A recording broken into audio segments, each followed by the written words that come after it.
Hello, everyone, on this day of prayer, where we try to understand God's plan in our pain.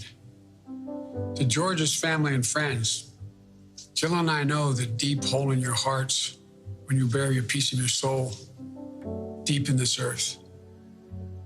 As I've said to you privately, we know you will never feel the same again. For most people, the numbness you feel now will slowly turn day after day, season after season into purpose through the memory of the one they lost. But for you, that day has come before you can fully grieve. And unlike most, you must grieve in public. It's a burden that is now your purpose to change the world for the better in the name of George Floyd. Like so many others, I've watched with awe as you summon the absolute courage to channel God's grace and show the good man George was. To stir justice too long dormant, to move millions to act peacefully and purposefully. But among all the people around the world who feel connected to this tragedy are the ones who lost something that can never ever be replaced. To George's children and grandchild, I know you miss your dad and your granddad. Little Gianna, as I said to you when I saw you yesterday, you're so brave.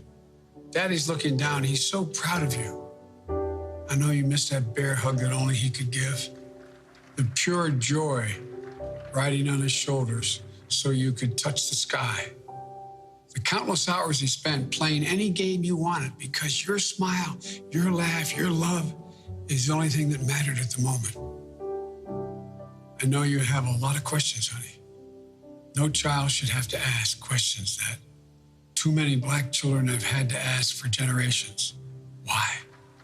Why is Daddy gone? And looking through your eyes, we should also be asking ourselves why the answer is so often too cruel and painful. Why in this nation do too many Black Americans wake up knowing that they could lose their life in the course of just living their life? Why does justice not roll like a river or righteousness like a mighty stream? Why? Well, ladies and gentlemen, we can't turn away. We must not turn away. We cannot leave this moment thinking we can once again turn away from racism that stings at our very soul, from systemic abuse that still plagues American life. As Thurgood Marshall once implored, quote, America must dissent from indifference.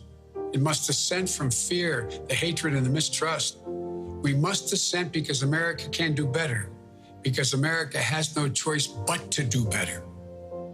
I grew up with Catholic social doctrine, which taught me that faith without works is dead, and you will know us by what we do. Ladies and gentlemen, we've got to deal with the denial of the promise of this nation to so many people for so long. It's about who we are, what we believe, and maybe most importantly, who we want to be, to ensure that all men and women are not only created equal, but are treated equally. We can heal this nation's wounds and remember its pain, not callous the heart and forget.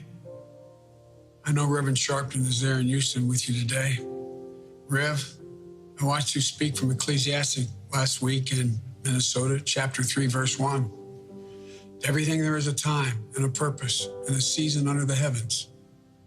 Well, today, now is the time, the purpose, the season to listen and heal. Now is the time for racial justice.